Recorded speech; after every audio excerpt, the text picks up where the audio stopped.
이 시편 149편은 하나님을 찬양하는 시이면서 특별히 하나님이 우리의 왕이시라고 하는 사실을 노래하는 시입니다.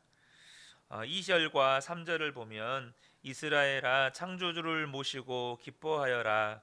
시온의 주민아 너희의 임금님을 모시고 큰 소리로 즐거워하여라.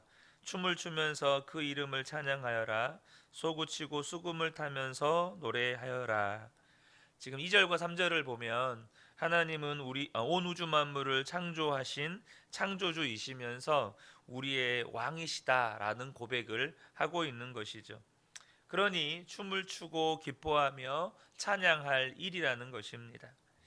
여러분, 창조주가 다른 민족, 다른 사람의 왕이라면 그건 두려운 일이죠. 근데 창조주께서 우리의 왕이시기 때문에 그것이 우리의 찬양의 이유고 노래의 제목이 되는 것입니다. 하나님이 우리의 왕이시라는 이 고백은 우리에게 어떤 어려움이 닥치더라도 하나님이 우리를 지켜주시고 보호하시고 책임져 주시고 또 우리로 하여금 승리하게 해주신다라는 의미입니다.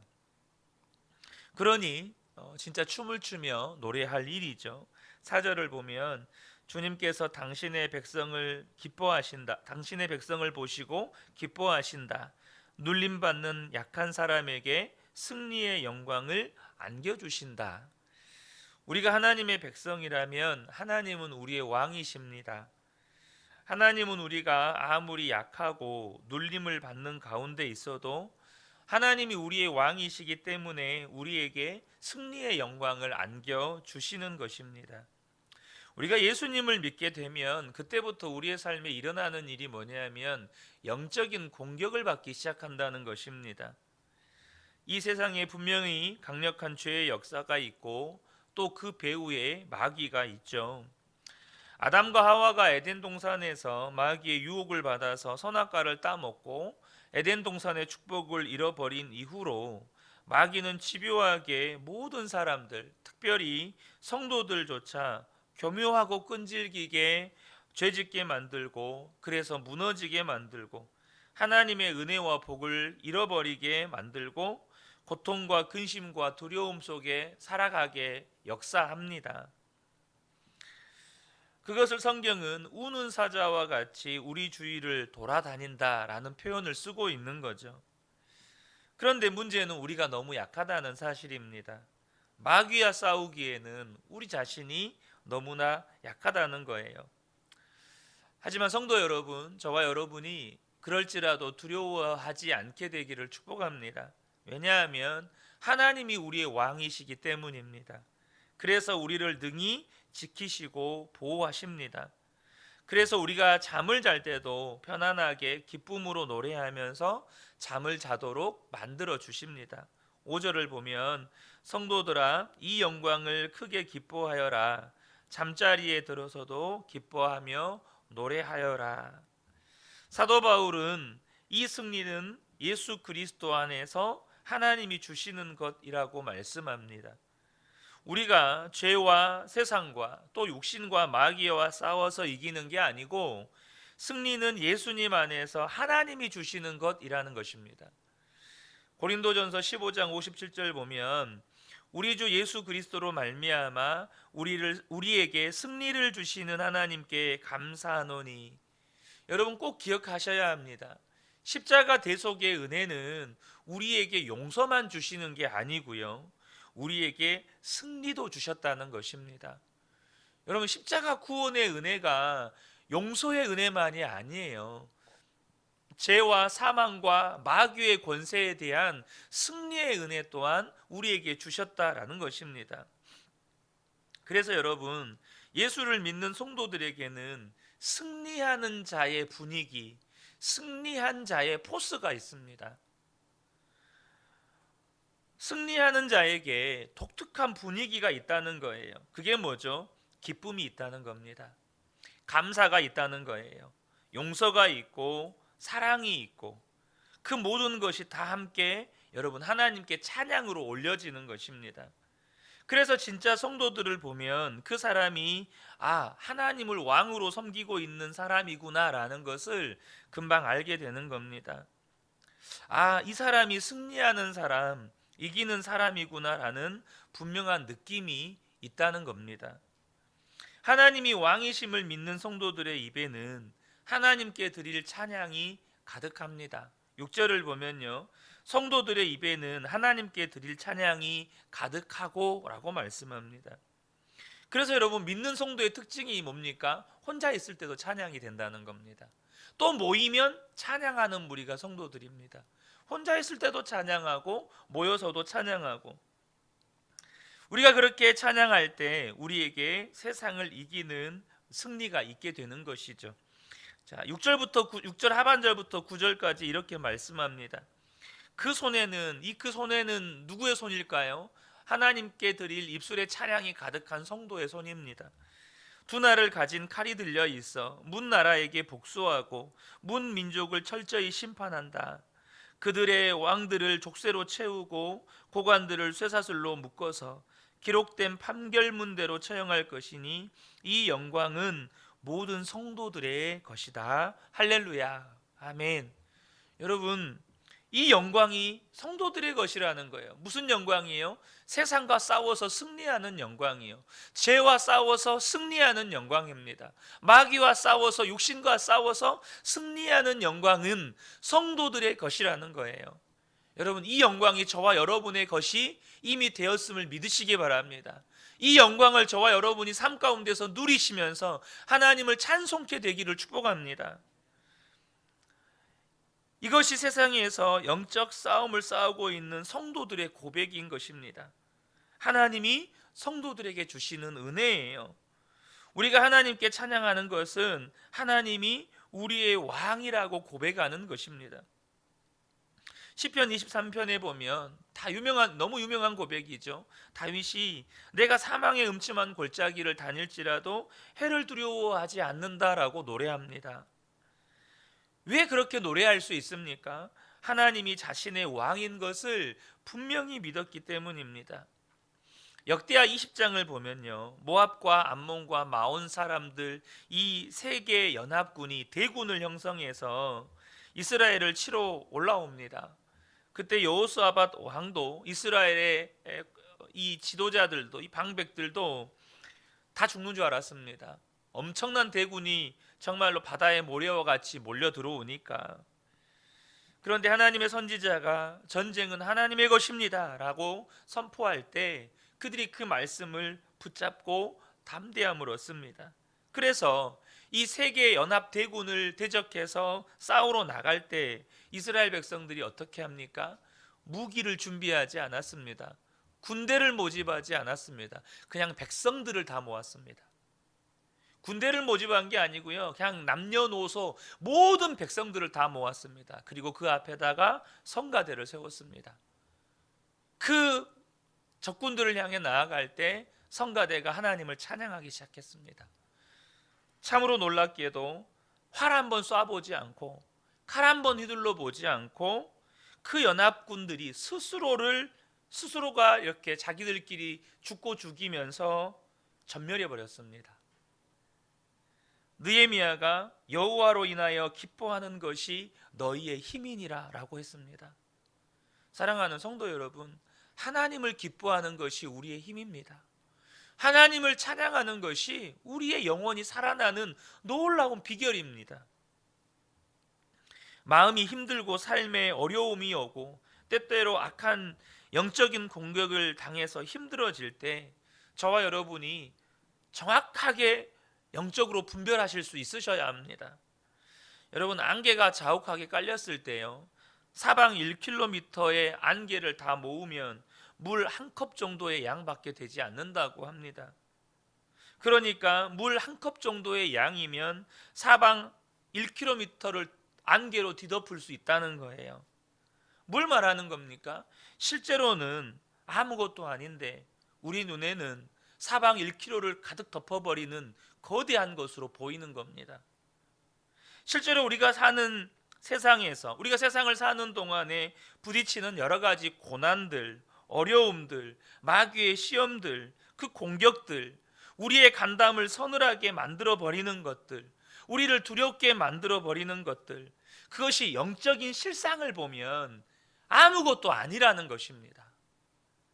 그것이 안개처럼 사방에 흩어져 보이니까, 사방을 덮어서 아무것도 보이지 않는 것처럼 보이니까, 그것이 우리 눈에는 너무나도 거대해 보여서 우리가 정말 가슴이 쪼그라들고 두렵고 근심하게 되고 염려하게 되고 그렇게 되지만 실상은 아무것도 아니라는 거예요.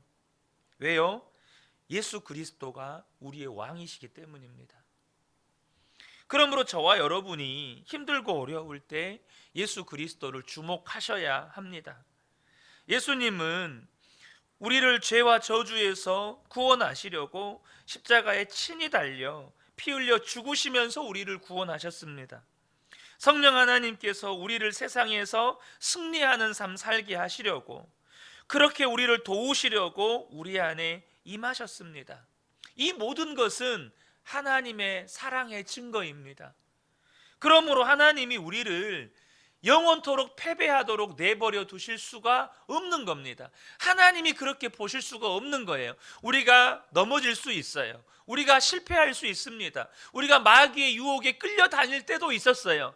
그런데요, 하나님이 절대 그것을 내버려 두실 수가 없어요. 이것이 저와 여러분 안에 진짜 믿어지시기를 축복합니다. 하나님이 나를 계속해서 이렇게 실패하도록, 패배하도록 내버려 두실 수가 없다. 하나님이 그런 분이시다. 사실 안 믿어질 수 없을 만큼 너무나 분명한데도 우리 안에 예수님이 나의 왕이시라는 고백이 분명하지 않으니까 세상에서 죄의 종로로 하고 고난 앞에서 스스로 두려워하고 무너져 버리는 것입니다. 어떤 한 신실한 남자 집사님이 있었습니다. 그분은 모태신앙이었고 성령 체험도 했습니다. 그럼에도 불구하고 한동안 그가 예수님을 믿는 것을 드러내지 않고 살았답니다. 이유는 자기에게 은밀한 죄가 있었기 때문입니다. 그는 혼자 있을 때나 출장을 갔을 때나 항상 유흥가를 배회했다는 것입니다. 하나님이 지켜보고 계실 거라는 두려움이 마음속에 있었지만 언제나 죄 짓는 데 발걸음이 빨랐습니다. 음란의 유혹을 도무지 이기지 못하고 은밀한 죄를 짓고 사는 자신이 너무 창피해서 예수 믿는다는 말을 할 수가 없었던 겁니다. 어느 날은 그가 음란한 죄를 짓고 너무 마음이 비참해져서 내가 이렇게 살면 안 되는데, 그런 생각이 드는데 너무 마음이 고통스러워서 하나님께 눈물의 기도가 나오더라는 것입니다. 하나님, 저를 용서해 주세요. 제발 저를 붙잡아 주세요. 그런데 여러분, 그런 거 있잖아요. 그런 기도를 하면서 그런 기도를 하는 나 자신이 너무 가증해 보이는 거예요. 그런 기도를 하고 있는, 방금 전에 그 죄 짓고 하나님께 눈물로 기도하는 자신이 본인이 보기에도 너무 가증해 보이는 거예요. 조금 전까지 그런 더러운 짓을 하고 지금은 이렇게 하나님께 기도를 하는 게 맞을까? 그러면서도 다른 방법이 없는 거죠. 자기 자신을 어떻게 추스려야 할지, 어떻게 이런 죄를 이겨야 할지 도무지 방법이 안 보이는 겁니다. 그렇게 하나님 앞에 탄식의 기도를 간절히 드린 이후에 정말로 놀라운 일이 일어나기 시작하더라는 겁니다. 하나님께서 자기가 도무지 극복하지 못하는 이 은밀한 죄를 이길 수 있게 역사하기 시작하는 것을 경험하는 겁니다. 한 번은 그렇게 옛날에 다니던 그 술집을 찾아갔는데 문이 닫혀 있는 겁니다. 그때 마음에 하나님이 막으시나? 자기는 분명히 그 술집까지 갔습니다. 그런데 닫혀 있는 걸 보면서 하나님이 막으시나? 이런 생각이 드는 거예요. 한 번은 음란한 죄를 지으려고 한참 가고 있는데 가는 길에 목사님을 만난 겁니다. 목사님이 집사님 어디 가세요? 라고 물어보는데 본인이 무슨 말을 해야 될지를 몰라서 당황해서 얼버무리면서도 또 속으로는 하나님이 막으시나? 그런 생각이 들더라는 거예요. 그런데요, 사람이 참 어리석고 끈질깁니다. 그런 생각을 하면서도 여전히 죄를 끊지를 못했어요. 또 한 번은 소문난 유흥업소를 또 찾아갑니다. 소문난 유흥업소를 찾아갔는데 그 유흥업소를 못 찾고 길을 잃어버려서 한참을 배회하다가 그냥 돌아온 거예요. 또 마음속에 생각이 드는 거죠. 하나님이 나를 막으시나, 내가 죄를 짓지 못하도록 막으시나. 근데 여러분, 죄도 마귀의 유혹도 끈질깁니다. 한 번은 거래처와 술 접대를 해야 되는 일이 생겼습니다. 그때는 아예 마음의 포기가 되더라는 겁니다. 오늘은 정말 어쩔 수 없겠구나. 오늘은 어쩔 수 없이 죄를 지을 수밖에 없겠구나. 그렇게 아예 포기하고 그렇게 접대하러 갔다는 겁니다. 그런 생각을 하고 술을 마시는데 자기 옆에서 술을 따라주는 접대부 아가씨가 자기에게 귓속말을 하더라는 겁니다. 사장님, 예수 믿으세요? 이분이 기절하는 줄 알았답니다. 그러고는 사업이 성사되고 거래가 안 되고를 떠나서 그냥 자기 자켓 걸쳐 들고 그냥 그 술집을 뛰쳐나왔다는 거예요. 하나님께서 자기 앞에 너무나 분명하게 자기의 모든 것을 보고 계시다는 것이 느껴지는데 견딜 수가 없었다는 겁니다. 그리고 그때부터 여전히 자기 속에는 음란한 죄의 역사가 있지만 더 이상 죄에 끌려다니지는 않게 되었다는 겁니다. 그러면서 자신에게 상담해 주시는 목사님께 울면서 고백하는 말이, 저는 진짜 나쁜 놈입니다. 그런데 예수님께서 저를 절대 포기하지 않으십니다. 여전히 죄의 유혹이 있지만 저는 정말로 죄를 지을 수 없는 상태에 있습니다. 주님이 함께 계시는 것이 너무나도 분명하게 느껴지기 때문입니다. 사랑하는 성도 여러분, 저와 여러분이 진짜 죄를 이기고 육신을 이기고 세상을 이기고 마귀를 이기고 살고 싶으냐 하는 겁니다. 정말 그렇습니까? 정말로 이것이 마음의 소원입니까? 이게 중요합니다. 저와 여러분이 진짜로 그것을 원한다면 죄를 이기고 세상을 이기고 육신을 이기고 마귀를 이기고 살고 싶은 것이 소원이라면 그게 기도가 됩니다.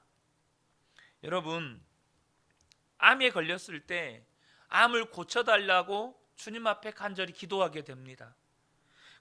사랑하는 가족이 죽게 되었을 때 그 죽어가는 가족을 살려달라고 간절히 기도하게 됩니다. 제가 저희 아버지가 중환자실에 있는 모습을, 분명히 어제까지는 일반 병실에 계셨는데 또 병원을 갔는데 다음날 중환자실에 계시는 거예요. 의식도 없고 온몸은 경련을 하고 있고 사람도 못 알아보고 헛소리만 계속 하고 계시고, 그때가 중학교 3학년이었는데 그 중환자실 밖에서 얼마나 울면서 기도했는지 모릅니다. 하나님 제발 살려주세요. 여러분, 그게 마음의 소원이 되는 겁니다. 여러분, 우리가 얼마나 많이 죄에도 져보고 육신에도 져보고 마귀에게도 져보고 나 자신에게도 져보고 얼마나 많이 져봤습니까? 그런데요, 중요한 것은 우리가 거기에 대해서 승리하는 게 마음의 소원이라면 그게 기도가 된다는 겁니다. 너무나도 간절한 기도가 된다는 거예요. 하나님, 나 이제 정말 승리하며 살고 싶습니다. 진짜 이기면서 살고 싶습니다. 이 간절한 기도가 우리 안에서 탄식처럼 나오게 됩니다. 그러면 우리 안에 이것이 간절한 소원의 기도가 되면 주님은 우리의 삶에 역사하기 시작합니다. 사도 바울이 고린도후서 4장 7절에 우리가 이 보배를 질그릇에 가졌으니 라고 합니다. 보배보다 먼저 우리 눈에 들어오는 건 질그릇이죠. 우리는 어쩜 그렇게 질그릇 같냐는 겁니다. 그렇게 많이 유혹도 잘 받고 겁도 많고 또 쉽게 넘어지고 그렇게 어리석냐는 거죠. 근데요, 꼭 저와 여러분이 기억하셔야 합니다. 우리 안에 보배가 있습니다. 바로 예수 그리스도십니다. 이것이 복음이고 예수 믿는 성도가 누리는 복이고 은혜입니다. 우리 안에 계신 예수 그리스도. 왜 이것이 우리에게 복입니까? 나는 질그릇 같은 존재라 죄를 이길 수가 없습니다. 우리에게는 승리도 없습니다. 우리는 세상도 이길 수가 없어요. 하지만요, 기억하시면 좋겠습니다. 우리는 승리합니다. 우리 안에 계신 예수 그리스도 때문에. 이 질그릇 같은 안에 보배이신 예수 그리스도가 계시니까 예수님이 나의 왕이십니다. 예수님이 나의 왕이십니다 라는 이 고백이 진짜라면 저와 여러분의 삶에 주님은 반드시 승리를 주십니다. 그래서 우리 안에 처음에는 예수님이 나의 왕이십니다 라는 이 고백이 승리하고 싶어서 정말로 죄에 이기고 싶고 육신을 이기고 싶고 마귀를 이기고 싶고 세상을 이기고 싶어서 그렇게 간절한 승리의 원함 때문에 예수님이 나의 왕이십니다 라는 고백이 흘러나오는데, 나중에는요, 이미 승리했기 때문에 예수님이 나의 왕이십니다 라는 고백이 찬양으로 흘러나오는 겁니다. 이 새벽에 함께 예배한 우리 모든 성도님들, 아마 인생 가운데 많은 실패들, 마귀의 유혹 앞에서, 육신의 정욕 앞에서, 세상의 이런 강함 때문에, 또 죄 때문에 실패들을 많이 경험해 보았지 않습니까? 그러나 그렇기 때문에 우리 안에 간절한 승리의 열망이 있는 겁니다. 내 안에 계신 예수 그리스도가 반드시 그 열망을 이루어 주십니다. 주님이 왕이시면 우리는 반드시 승리합니다. 이 은혜가 우리 모든 성도님들께 충만하게 임하시기를 예수님의 이름으로 축복합니다. 아멘.